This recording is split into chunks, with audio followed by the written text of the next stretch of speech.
Hello. I think that deserves a round of applause. Hello and welcome to the 2024 Alpine Motorsports launch. I'm Rachel Brooks and I work for Sky Sports F1, and it is an absolute privilege to be here today on this very, very special day. Alpine has an illustrious history. Its DNA is embedded in motorsports. The brand was founded in 1955. It shone through the 70s with World Rally and World Endurance. And in more recent years, Alpine entered into the pinnacle of motorsports with Formula One. Now, over the next 30 minutes or so, we're going to go behind the scenes together, first in endurance and then in Formula One. And this afternoon, you will discover much more than the liveries. In this dual Formula One and World Endurance presentation, you will get a sneak peek at the actual cars today. These are not last year's cars with this year's liveries. They're the real thing, so make the most of it this afternoon. Now, 2024 is the first year of the Alpine Hypercar project. The team's been working really, really hard to make the final adjustments. And this A424 that you'll see in a few moments was on track in Barcelona just a few days ago. After this, it's going straight off to Qatar for the first race of the season. It's also going to be an exciting year for the BWT Alpine F1 team and its new investors, Ocho Capital, Redbird Capital Partners and Maximum Effort Investments, headlined, of course, by some familiar names and faces, as I'm sure you already know. So where better to start this presentation and to present this A524 Formula One car for you than here, the very place where it's been designed and developed. I know you're eager to see both cars and, of course, meet the drivers. So let's crack on. Alpine is one of the brands that's most engaged across all the FIA motorsport disciplines, from F1 to endurance, from single-seaters to rally and Pikes Peak, and into the virtual world, of course, of esports. Alpine is truly passionate about developing motorsports excellence. So let's have a look now at the exciting world of Alpine Motorsports.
I think, yeah, definitely deserves a round of applause for the heart racing. It's my pleasure now to introduce to you Alpine's VP of Motorsports. Please join me in welcoming Bruno Fama.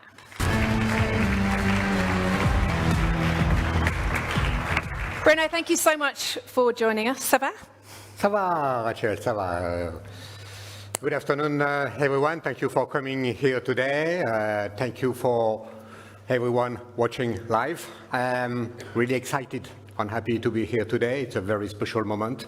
As you said, we are going to unveil those cars, the lineup, and it's a very special day because it's Pierre's birthday, and happy birthday, Pierre. Bruno, you've got a fantastic history in motorsports. I'm curious to know, though, where your love for it all began. It started when I was a kid, really, the passion for motorsport. I had the opportunity to go to the 24 Hours of Le Mans when I was 10 years old. And then I tried to really work hard and to study engineering to go into motorsport. And the dream came true. And I won Le Mans, I won Dakar, I won Pikes Peak. And more than that, looking at the future, I'm super excited to now lead this amazing Alpine Motorsport project. Well, Alpine is Renault Group's cutting-edge motorsports brand, and it's pronounced a new product lineup by 2030. Can you tell me how motorsports is influencing the next generation of road cars? We are really proud to be transferring technology from the track to the road. And for that, really, for having that opportunity, I would like to thank Renault Group CEO Luca De Meo, who is here with us today. Also thanking Philippe Krief, Alpine CEO, and I'm really excited. More exciting news. First electric car from Alpine too. Yeah, the A290 will be the first Alpine electric car, a key milestone in the Renaulution plan and in the Alpine project. Loads of great things ahead then. Tell us more about why Alpine is so heavily involved in motorsports in particular though. Alpine was born from racing. Motorsport are the perfect match for us. We are really excited to bring emotion, transfer technology, and make the brand shine. Today, we will discover the hypercar A424 and the new Formula One A524. And Alpine is one of the 2 manufacturers in the world that can do this. Formula One and WEC are really complementary to develop Alpine brand awareness everywhere in the world. It's a real challenge to be at this level of competition in the 2 biggest FIA championships. It's a big ask. It's been an exciting road for Alpine's World Endurance Programme since the A424 show car that was revealed last June. So let's check out some of the highlights and look closely because it'll be your first glimpse of the A424.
I mean, it's a beauty, right?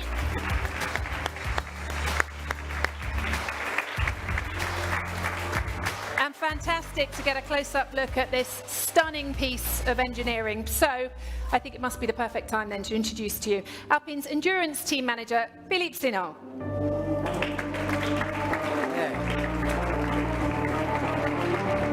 Ça va? Ça va? Thank you very much for joining us here today. Hello, everyone. Alpine's entering a really competitive hypercar category at the moment. It's a car that's been developed in-house, but it's a milestone in Alpine's motorsport history.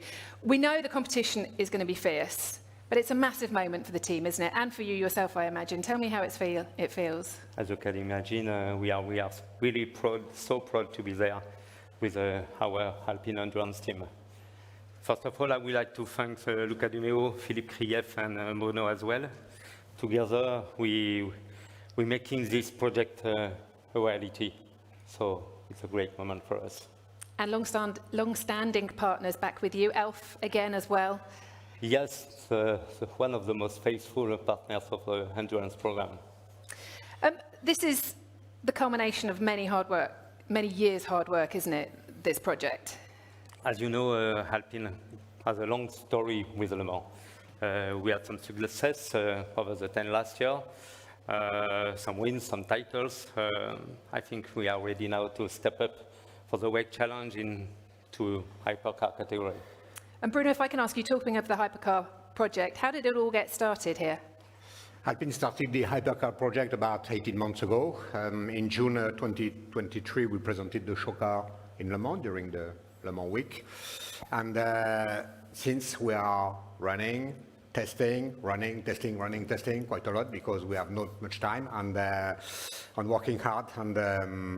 But it's working well, and I'm very happy and proud to have Philippe on board as the team principal of the Alpine Endurance team. I can only imagine, Philippe, how intense your testing program has been. To go from zero to be ready for Qatar in a few weeks' time, how tough has it been? Was really intense. With 14,000 kilometers made on the track, so many tests, night and day, wet track, dry track, long run, short runs, long runs even up to 30 hours of endurance test. We're learning each lap. It was an amazing job done by the team. Bruno, I imagine starting from zero, you're on a massive learning curve right now. It's a really steep learning curve for the team. Yeah, that's right. 2024 will be really a learning season. We need to make sure the car is reliable first, and then to develop its performance within the frame of very specific technical regulations. We will go step by step, but we will compete among the grids. The bar's pretty high, though, isn't it, in this sport? It is. The car is new, the driver lineup is new, part of the team is new. There's a lot to do. We will remain very humble, what doesn't mean that we are not ambitious. We are we have all a racing spirit. We will push hard, and we will do our best to fight from the very first race in Qatar. Well, speaking of drivers, you've got an impressive endurance lineup. I know everyone is eager to find out who will be in which car. So, Philippe, I believe you have some news for us. Yes, absolutely. I am so proud to introduce you racing on the car 36, Nicolas Lapierre, Mick Schumacher, Mathieu Vaxivière, and on the car 35, Paul Duchatin, Charles Milesi, Ferdinand Asbourg, and we have a reserve driver, a newcomer, Jules Gounon. Everybody knows Jules as a fantastic GT driver. Welcome, Jules, on board. Well, I tell you what, let's hear from them, shall we? Please give a huge warm welcome to Mick Schumacher, Nicolas Lapierre, Mathieu Vaxivière, Paul Duchatin, Ferdinand Asbourg, Charles Milesi, and Jules Gounon.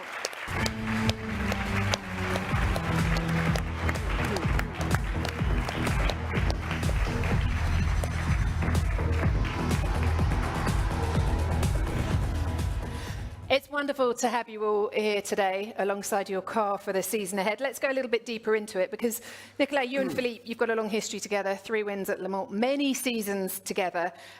You've developed this hypercar program together and you were the prototype test driver for it. How has it been? What does it feel like to be here now today? Yeah, it was a great honor and a pleasure to drive and develop this A424. This development phase is now over, but that was just the beginning of our journey, and now we are going to race with it. Obviously, as Bruno says, it's going to be a learning season, but we are really looking forward to race this car in Qatar. I can tell you this car is great to drive, and I cannot wait to race in a few weeks. Thank you, Nicolas. Now, Mick, we've followed your career from F4 through to F1. Tell us how you decided to make the move to Alpine. Yeah, I mean, I think the move was quite clear. Obviously, the closeness to Formula One, but also just the whole new project and everybody very ambitious to get going. And it just really sparked that kind of flame in me to want to go and race here. So happy to be here, and I guess the feeling is kind of mutual. And how have you found it so far? What are the biggest differences between this and the F1 car? I mean, the differences are big. I mean, we're trying to essentially bring it over the line 24 hours later. So it's good and be sharing the car with 2 very experienced drivers. So I'm very, very excited for it. Yes, more teammates for you this time than you're used to. Yeah, a few more. And Paulo, if I can come to you. Last year you were in pole position at the 24 Hours of Le Mans. You were victorious in IMSA as well. You're joining Alpine and Philippe, who you know very well, I know. So how are you feeling right now? Yes, thank you very much. It's an honor for me to race with Alpine and to hold this French flag, Bleu, Blanc, Rouge, as light as possible in endurance racing. I remember many years ago, Philippe and I promised together to try to race again together in the future. And today it's finally happened, so I'm really happy and proud about it. I have now more than 10 years of experience in endurance racing, so I will try to bring some of it to the team and vice versa, of course. But you know, it is a big challenge ahead for us, so we definitely have to be humble, but I'm quite confident that with mutual trust and hard work, we'll be able to face it together as a team. Thank you very much. Thank you very much. Sounds like they are all ready for the challenge. Philippe, perhaps you could tell us a bit more about how you decided to divide up the cars. We made no compromise regarding the driver. We are already on the same line with Bruno about this. We choose the driver for sure regarding the level of performance, and they are all fast, it's sure. But we decide also regarding the spirit, the mind. And I can say today they are fast driver, but also clever driver. And some natural affinities as well within those teams. Yes, and at the end was not difficult, was an evidence for us. And I have to say a big thank you to Bruno for that. Well, I think it's going to be an exhilarating season, and one we're wishing the whole team the very best for, starting with Qatar, of course. Please, can you give a big round of applause and a big thank you to our drivers and to Philippe. Thank you very much. Thank you.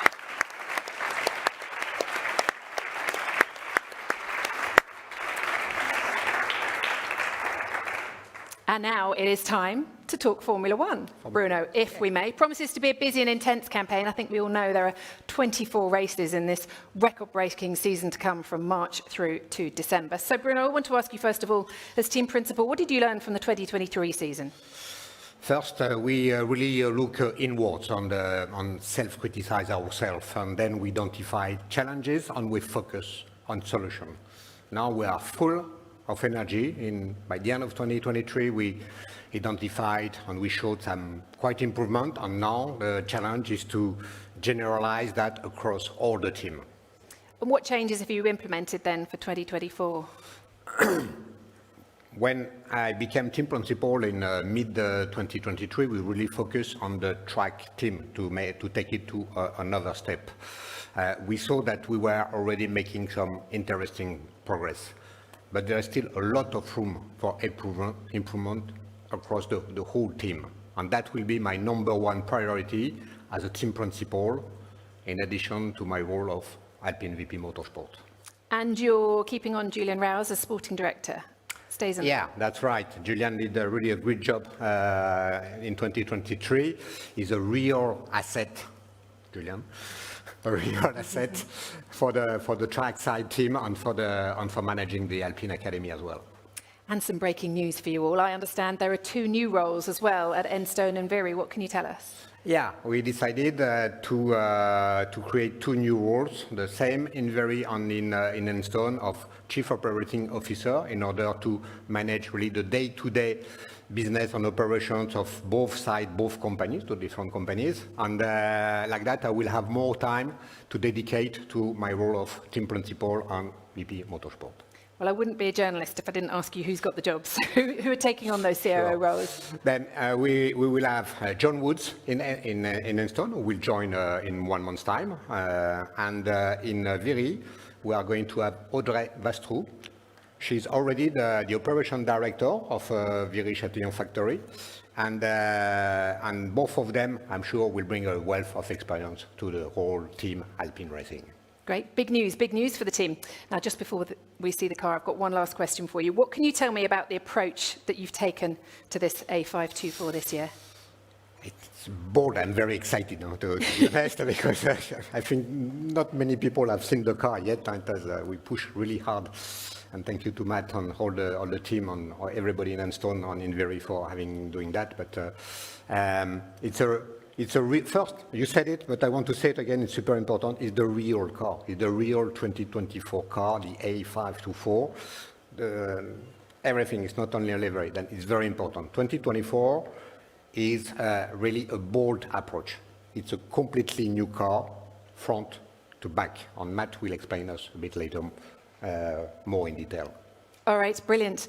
Well, I know that's what you've come for. You want to see these cars unveiled. As Bruno said, it is the real car. The team have been working incredibly hard to get it ready for you to see the real thing today and not just a livery. So, shall we have a look at it? Ladies and gentlemen, I pronounce the A524.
Well, that deserves a round of applause, don't you think?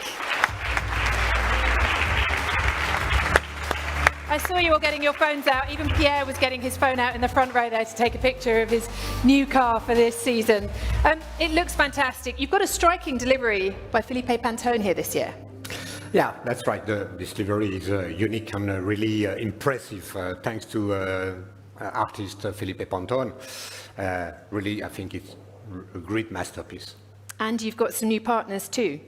Yeah, we are really pleased to welcome in the Alpine family H. Moser & Company, our new timekeeper and on business solver as well.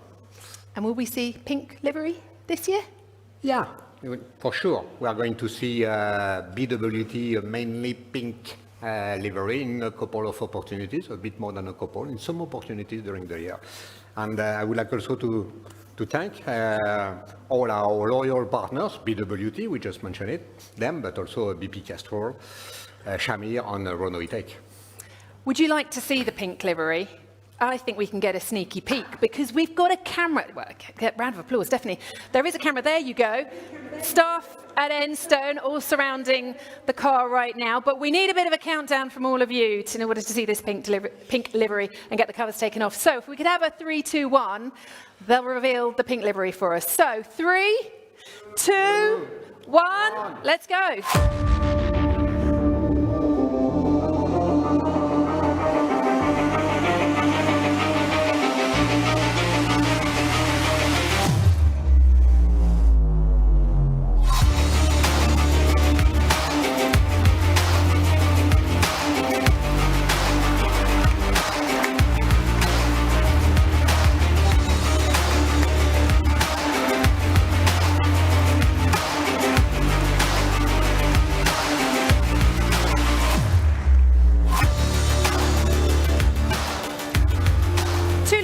Price of one, absolutely fantastic.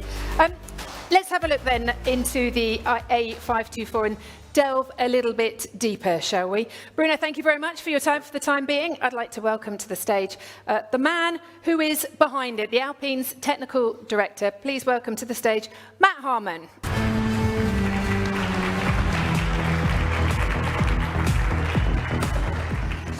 It's great to see you, Matt. And as Bruno said, this has been a very bold approach. So can you talk us through the design philosophy on this car? Thank you, and thanks everybody for being here. Before I start, I would just like to say a massive thank you to the people that you just saw on the screen, both at Enstone and at Viry. It's been, just to get this car here in the way you see, has been a massive challenge for us all and massive testament to them all. So thank you.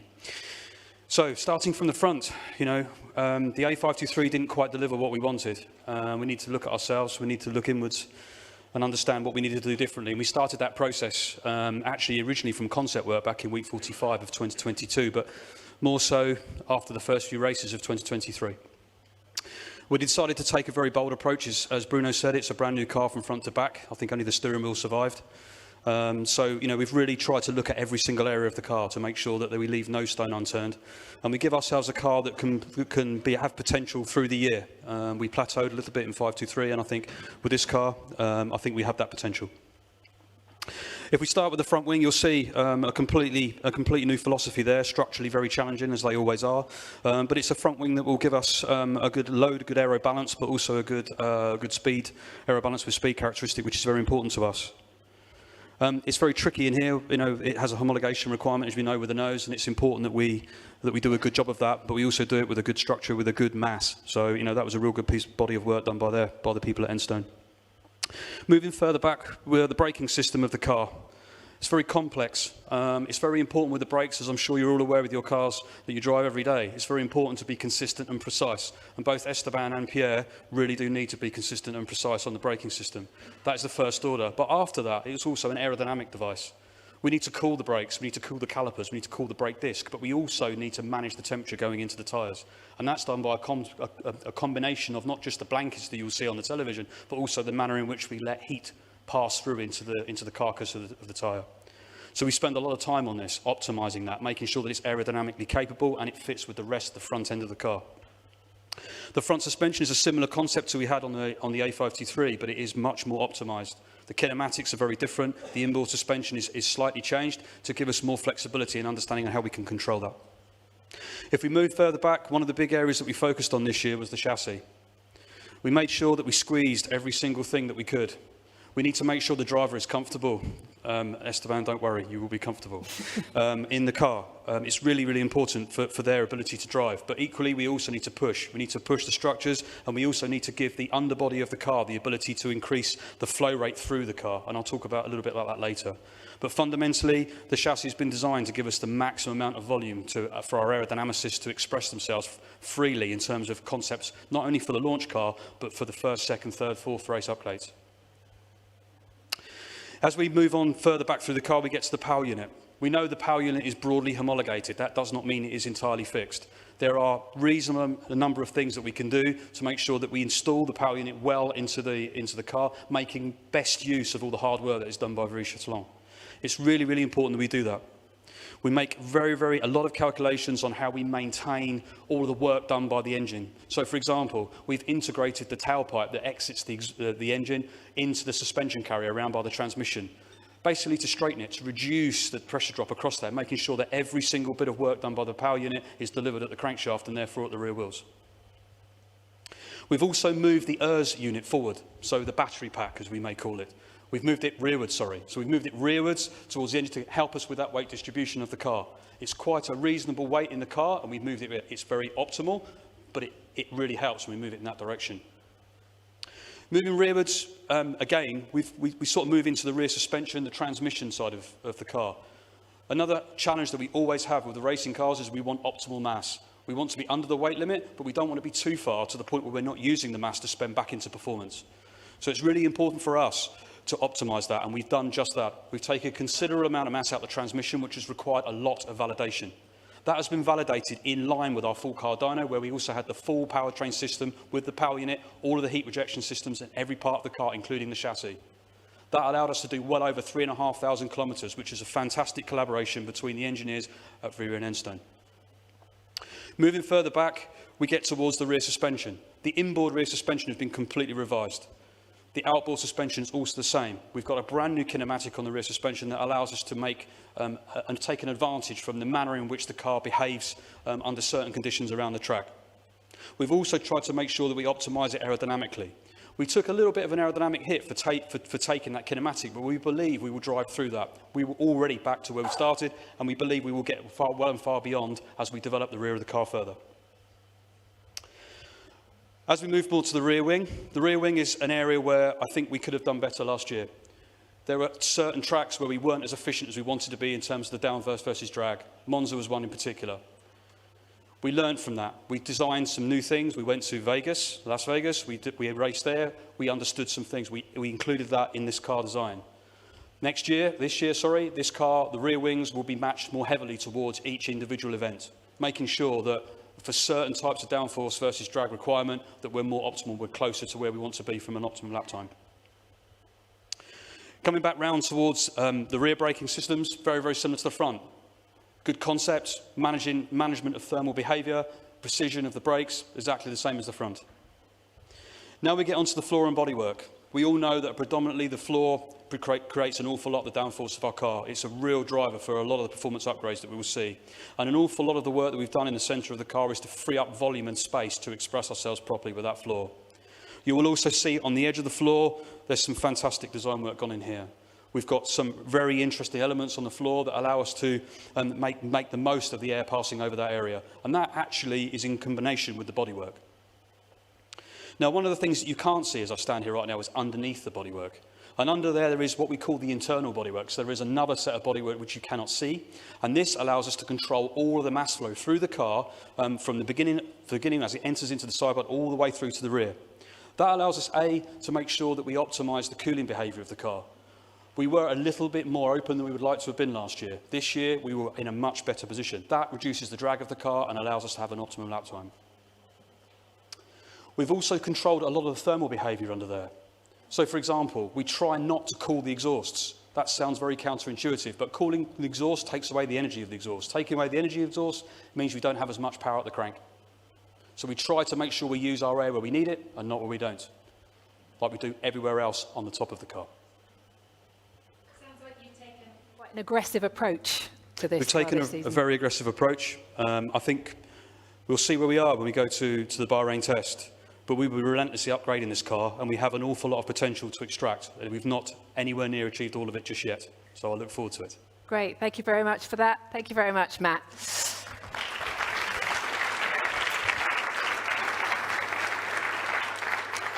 Right, shall we meet the trio of drivers who will be in the cockpit for this 24-race record-breaking season?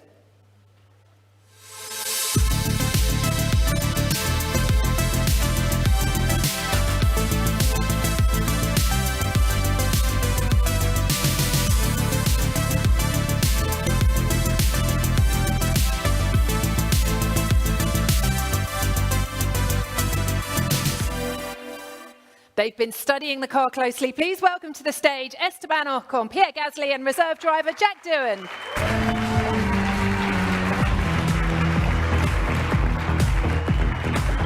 Did you get your photo?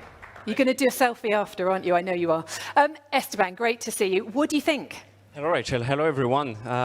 Yeah, I mean, we saw it for the first time today. Obviously, it's been built completely. We saw it in drawings. We drove it a lot in the simulator. But to see it for the first time, yeah, it looks very aggressive. And yeah, this car, you know, there's been an enormous amount of work, you know, going on through months and months of development. And finally, very happy because, you know, it's been a long winter, a long preparation, but we are about to get going with that launch. Everything is starting to kick off now. So yeah, I can't wait to get started.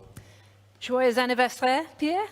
28, 28 today. I mean, we could sing. Do you want us to sing for you? No, okay, don't do good. that, please. It's a good idea, no, to be fair. How's this as a birthday gift? That's probably the best birthday gift I could have hoped for. So no, it's amazing. I know a lot of work I've been done over the past few months. Obviously, we've been involved with Jack and Esteban in the simulator, talking with the guys. But just to see it live, I think a big round of applause for all the guys to get it here, because it's a 2024 car. I think it's the first time we get it all together. And in a couple of weeks' time, we're going to be in Bahrain testing for the first time. And yeah, I'm just super excited to get going. How was your winter, Esteban? I know you went go-karting with Zinedine Zidane. Is his go-karting better than your football, or? No, he's actually really good. I mean, that shows, you know, how much when you are top athlete, you are good at every sport. But no, since then, a lot have happened. We've been training, preparing as much as we can. And yeah, it's going to be a super long season, you know, 24 races, record-breaking season in that term. So it was very important, you know, to be healthy, to start to have, you know, a good physical level, you know, for that whole long season. So yeah, I feel sharp, I feel ready. And yeah, from now on, it's all about eyeing, you know, that car and looking forward to being in it. And Pierre, how was your winter? I mean, you went to an Arsenal game and they beat Liverpool. Do I need to remind you Trent's now an investor? Yeah, I'm a big football fan. It's no surprise to anyone. But no, I mean, it was a great winter. It feels like we were in Abu Dhabi not long time ago, so we haven't had much of a break. But as Esteban said, we're coming into a record-breaking season, 24 races. It's gonna be intense. We prepared for it physically, mentally. I'm feeling in a much better place than I was 12 months ago when I came here in Enstone for the first time and met all the guys, mechanics, engineer. So now I'm really feeling amazing, and yeah, I just want to get behind the wheel, behind that car, and really push it to the limit. Jack, we've seen you enjoying your winter as well, taking on a triathlon. Yeah, luckily my winter was a summer, so I've been a little bit warmer. It's been a bit of a shock coming back the last few days, hence why I have a big head full of hair. Usually it's shaved, so now I brought some warmth with me, but yeah, you know, I'm not racing this year, so I wanted to still put myself into that sort of environment and throw myself in the deep end. But no, I'm still, you know, heavily involved with the team. Another year as reserve driver, spending a lot of time in the simulator, which will be, you know, extremely beneficial for me. Also then joining the guys on track, knowing exactly how they're feeling and really where we're heading into the weekend. So that will be good, as well with, you know, an extensive testing program in the 2022 and 23 car. So 21 and 22 car, sorry. So yeah, I'm really looking forward to the year ahead. And Esteban, it's your 5th year with the team. Can you set yourself some ambitions and targets for this year, this early on? Yeah, I mean, it's awesome, you know, to be continuing the work with the team, with the brand. You know, I've been part of this team for a very long time now. You know, as someone was saying, when I arrived, I was, a lot smaller. Were you ever that high? I can't imagine you ever being that high. It sounds like a long time ago, and it was. You know, I joined this team when I was 12 or 13 years old, so yeah, it's more than 10 years, and it's incredible to be continuing and racing in Formula One in the best cars in the world. So yeah, I can't wait to get going. The aim for me is obviously to extract the maximum out of the car every single time. We have a big task, you know, to improve and progress, you know, throughout the year. But yeah, the important is for me that task, you know, to end the season, have no regrets, and be happy with what we've done. And Pierre, 2nd year with the team, as you said, a couple of trophies last season. What are the targets for this year? Well, hopefully, definitely more trophies coming this year. But no, I think as we said, you know, we came with a bold car, aggressive strategy. We know there's a lot of work ahead of us, but no, definitely ready for it. 2nd year with the team, so definitely feel like there is even more potential to unlock. And yeah, excited to get going. Teamwork, we know where we want to be. We want to see the team at the top, and that's where I want to be as well. And yeah, we'll work for that. And Jack, I know you're not racing this, you don't have a racing program of your own this year. How will you stay sharp? And is this a new aero version? Because you had a shaved head last time we saw you. Yeah, this is the new. This is aero development, this is it? quicker. Yeah, you know, we redesigned the car, redesigned my hair. So no, going all in for 2024. Like I said, you know, I think I have 10 days in the car this year and previous generations, which will be amazing. You know, just super grateful, obviously, to Alpine and everyone here at the factory, both here in Viri, and for the trust they have behind me to put this testing program towards. And you know, also doing race support, like I said, in the simulator on all the Fridays, which will be extremely valuable for me myself, but also to have, you know, another race driver, you know, in the simulator as well, handing back to the team. So I look forward to staying sharp even though I'm not racing. Well, I've mentioned 24 race season, as you reminded me earlier though, Esteban. It's 30 really, because you've got 6 sprint weekends. Any of them stand out for you as you look ahead to that calendar? I mean, for sure. I mean, every year, you know, I got a couple of favorite circuits. You know, Suzuka, Budapest are definitely the ones that stands out for me. You know, really, you know, cool flow, and the Formula One car really comes alive, you know, in those times when you go through those circuits, you know, really high grip, cool places. And yeah, I can't wait to be sitting in that and experience that in those places. And which race are you looking forward to taking this one around? To start the first one, and then the second, and the third. I mean, every race is gonna be, you know, we're gonna come with the same mentality and try to deliver the best job we can. Yeah, as you say, 30 races. They're gonna be a lot of opportunities. We know we'll have to work hard at the start and see where we stand in Bahrain at the first test of the season. But it's gonna be a long season. They're gonna be great chances, and yeah, we'll make sure we're there to get them. Not long to go, just a couple of weeks until the car's on track. Thank you very much to Esteban, to Pierre, and to Jack. And that concludes this, I think so. I think a round of applause. Thank you. Thank you. That concludes the Alpine 2024 Motorsports launch. We've heard from drivers across World Endurance, Formula One, and we've seen the real machines today. They're ready to take on a very busy global campaign. 2024 has definitely started, and we're very excited to see what Alpine Motorsports can achieve. Thank you all so much for joining us today. Thank you to you wherever you are watching this from. It's been a pleasure to have you along, and we will see you on track very soon. Bye-bye.